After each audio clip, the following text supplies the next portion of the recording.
faut pas dire que celui-là n'est pas bon.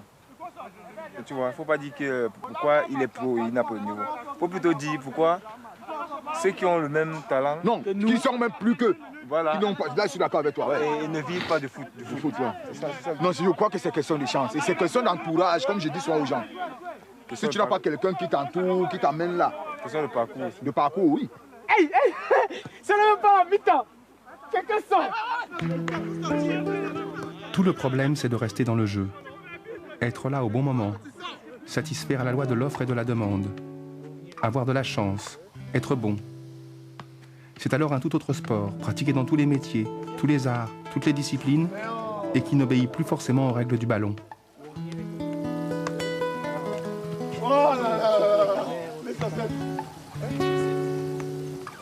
Et si votre petit frère qui joue aussi au football veut venir en Europe, vous allez lui dire quoi? Du moins on ne rêve plus, on est mort, pour moi.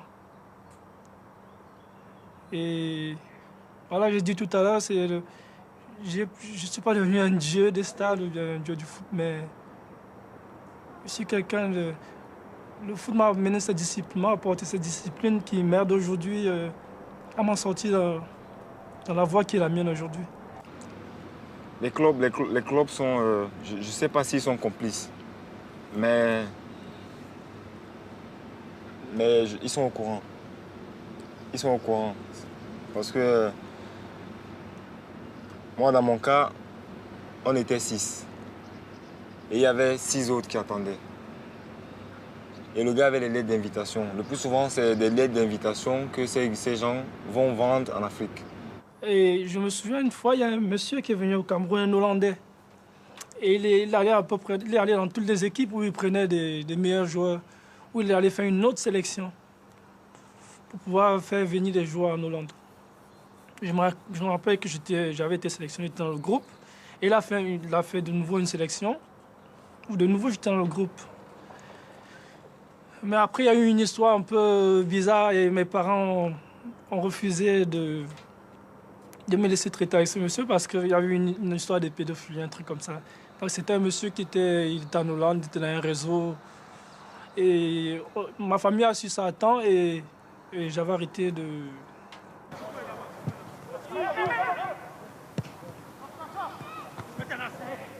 C'était pas ce que j'avais imaginé de l'Europe en fait. Pour moi, l'Europe c'était des buildings, un peu comme la ville de New York en fait. Moi j'imaginais il y a des gratte-ciel partout. Je suis arrivé dans un tout petit village, j'ai dit mais c'est quoi, je suis où là? Et je voyais personne. Au Cameroun, tu vois, on voyait du monde. Comme j'habitais dans un quartier populaire, c'était... Voilà. Du coup, je me suis retrouvé tout seul comme ça, dans un coin perdu comme ça. Donc j'étais tout le temps enfermé, j'étais tout le temps à la maison à regarder la télé. En plus, ça arrivait à une période où il faisait ce temps-là, il faisait un peu froid. Franchement, ça me déprimait, pas voir le soleil, pendant 2-3 semaines. Et un jour, il y a le soleil qui est sorti. Et je ne savais pas qu'il faisait froid à l'extérieur. Donc je me suis dit, ça c'est le soleil, c'est qu'il fait beau. Et je me suis mis en t-shirt, j'ai mis des claquettes, je suis descendu. Dès que j'ai ouvert la porte, j'ai eu la chair de poule parce qu'il faisait très froid. J'ai dit, mais c'est quoi, il y a le soleil, il fait froid. J'ai rien compris. Je suis vite remonté. Au début, j'ai fait mes footings tous les matins et les après-midi. Et je cherchais dans la zone où j'étais s'il n'y avait pas un stade. Après, je trouvais. Donc, je trouvais qu'il y avait un stade. Et j'avais une petite équipe où je m'entraînais avec eux. Pourtant, on m'avait dit que l'Allemagne, c'est un pays vraiment raciste. Mais partout où je me suis arrêté pour jouer, je n'ai jamais ressenti ça, quoi. Même si aujourd'hui, je ne suis pas devenu un professionnel, je pense que c'est ce rêve qui a donné un sens à ma vie, quoi. Mon père, il n'appréciait pas trop que je joue au foot. Le foot au Cameroun, c'était pour les délinquants, en fait, à l'époque. C'était des enfants ratés qui faisaient le foot. Et j'ai commencé très tôt à jouer vraiment la vraie compétition. Et là, je me suis dit, j'ai commencé à être prêt pour mon rêve. Au départ, déjà, c'était pas pour l'argent. Mais après, on s'est dit, ouais, si aujourd'hui, ils arrivent à gagner leur vie et faire que ça, pourquoi pas nous? Et on rêvait aussi de cette vie-là, avoir peut-être une grosse villa, de grosses voitures, faire que du foot tout le temps. Je me disais, Et si j'arrive à m'en sortir au Cameroun, qui est un championnat vraiment rude, où les joueurs, il y a de très bons joueurs, je me disais pourquoi pas déjà aller voir ailleurs. Moi, j'ai un frère qui est venu en Europe très tôt pour les études, il a eu une bourse. Et moi, je me suis dit, si mon frère est là, certainement, je me ferai venir aussi en Europe. Donc pour moi, c'était presque acquis, quoi. Dans ma tête, j'ai vécu avec ça. Je savais qu'un jour, je serais là. Tous, tout jeune a bien voulu, une fois dans la vie, figurer dans ces pages.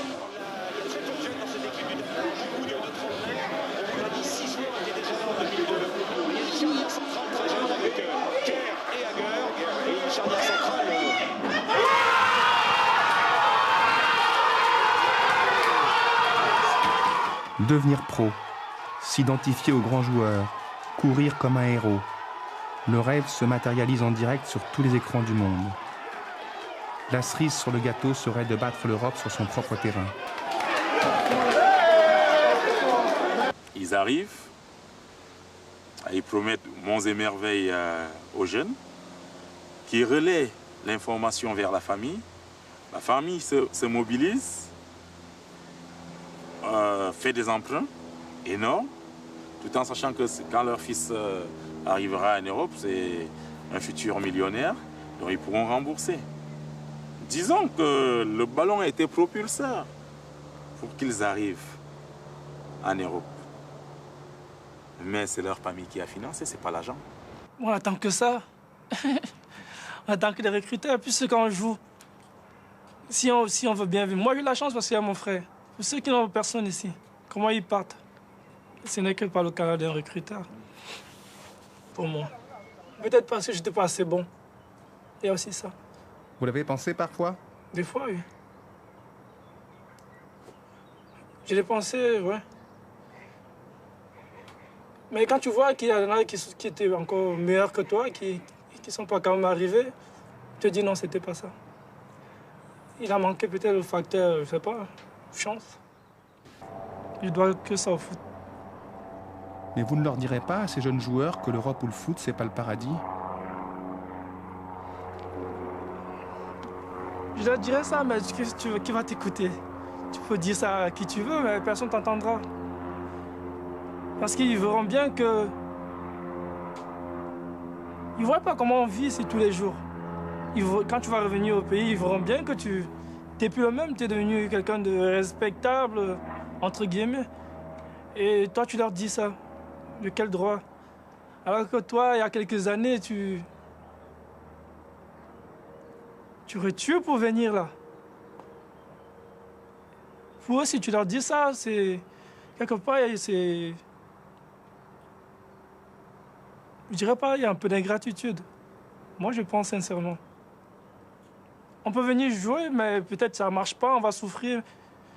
Mais ils souffrent encore plus, ça va, ces jeunes. Mais ici, la différence avec ici, c'est que tôt ou tard, tu finis par avoir une situation. Moi, j'ai fait quelque chose de ma vie aujourd'hui, j'estime. Parce que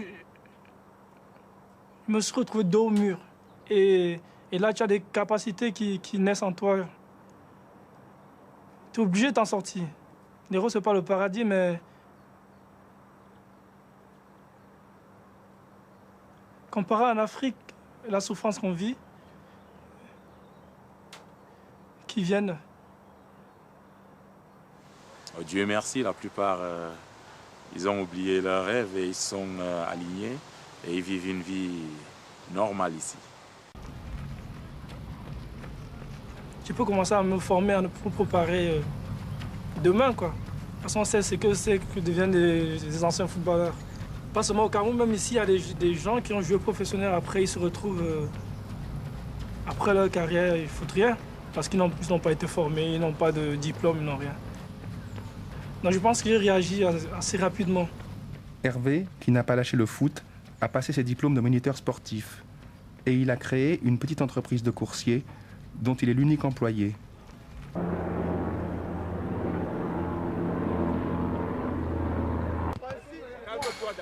Et dès que je suis arrivé en France, j'ai envoyé des lettres pour faire des essais dans toutes les équipes de première et deuxième division.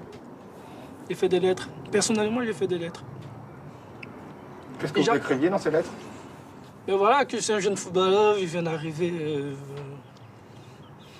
en Europe, j'ai fait des thèses en telle équipe, ça n'a pas vraiment marché. Je vais essayer de retenter ma chance. Votre centre, parce que je visais plus le centre de formation. Votre centre m'intéresse, voilà, j'aimerais venir faire un essai de chevaux. Toutes les équipes m'ont répondu, mais c'était, voilà, pour le moment, notre effectif est complet. Il y avait toujours un truc, quoi, mais gentiment. On t'a envoyé péter, mais gentiment. Surtout quand vous avez toute une famille, tout un quartier, tout un village qui compte sur vous. Et que vous arrivez, si vous vous rendez compte que vous êtes en situation d'échec, comment est-ce que vous voulez que cette personne qui se voyait rouler dans un an en Ferrari puisse s'exprimer devant vous? Vous ne savez pas ce qui se passe dans sa tête.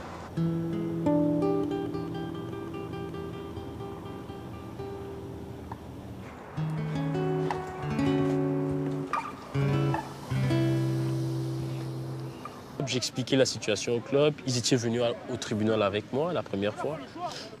Et quand il y a eu le refus, ils ont pris conscience de la situation, qu'ils pouvaient me perdre et que moi aussi je pouvais partir à tout moment. Ils ont décidé de reprendre les choses en main. On a changé d'avocat, on a pris un autre avocat qui coûtait beaucoup plus cher, mais qui en valait la peine. C'est mon fils. Quand j'ai eu un enfant, voilà, j'ai pu avoir des papiers.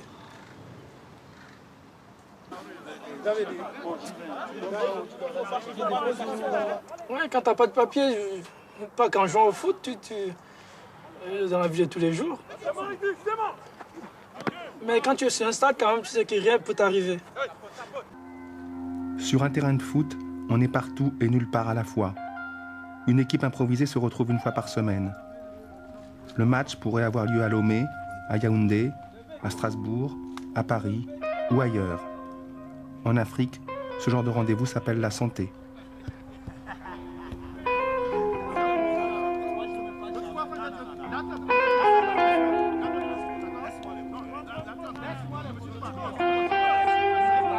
Les trucs, vous n'émergez nulle part, les faux plans, vous déclarez Tais-toi, s'il te plaît, tu me donnes mal à la tête. Et le terrain de foot, qui s'apparente parfois à une prison, redevient un espace de liberté.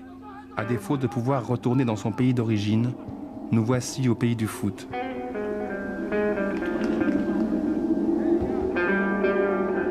Déjà, au pays, la santé réunissait les gens de différents rangs sociaux le week-end.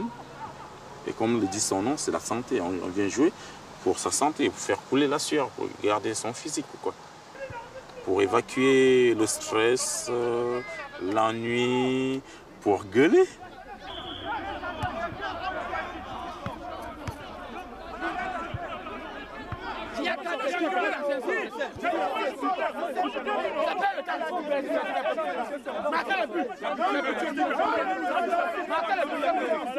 Mais ce qui est vrai, quand vous arrivez et que vous n'êtes pas africain, d'abord vous comprenez rien à ce qui s'y passe.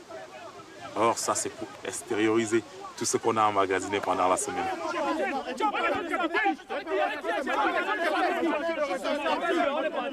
Mais sur le terrain, c'est vraiment du foot avec le ballon. Vous avez vu le niveau du football qu'il y a là-bas?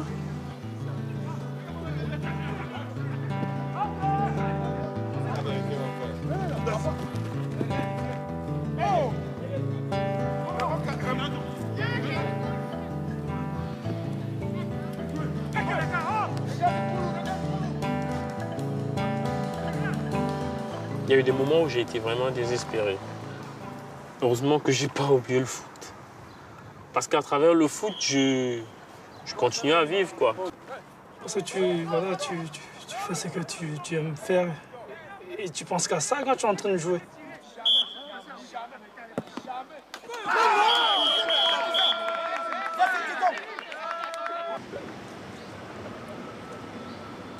Il y a des conditions de vie favorables ici, en Europe.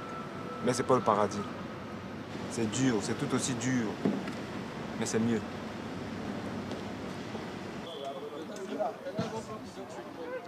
Ouais, le grand terrain. Claudio et moi, on s'est dit, tiens, il faut qu'on aille en Suisse parce qu'on a un ami qui jouait à l'époque à Bollum, club de deuxième division suisse. On voulait qu'il nous arrange des tests dans son équipe en fait. Moi, on est arrivé à une période où ils avaient déjà recruté, voilà, la liste était clou déjà. Mais il y a un joueur qui s'est désisté et Claudio a eu la chance. Bon, Claudio est resté, il a signé. Et moi, ils m'ont demandé de rester à l'équipe 2. Moi, je n'étais pas d'accord parce que les conditions, c'était pas très intéressant.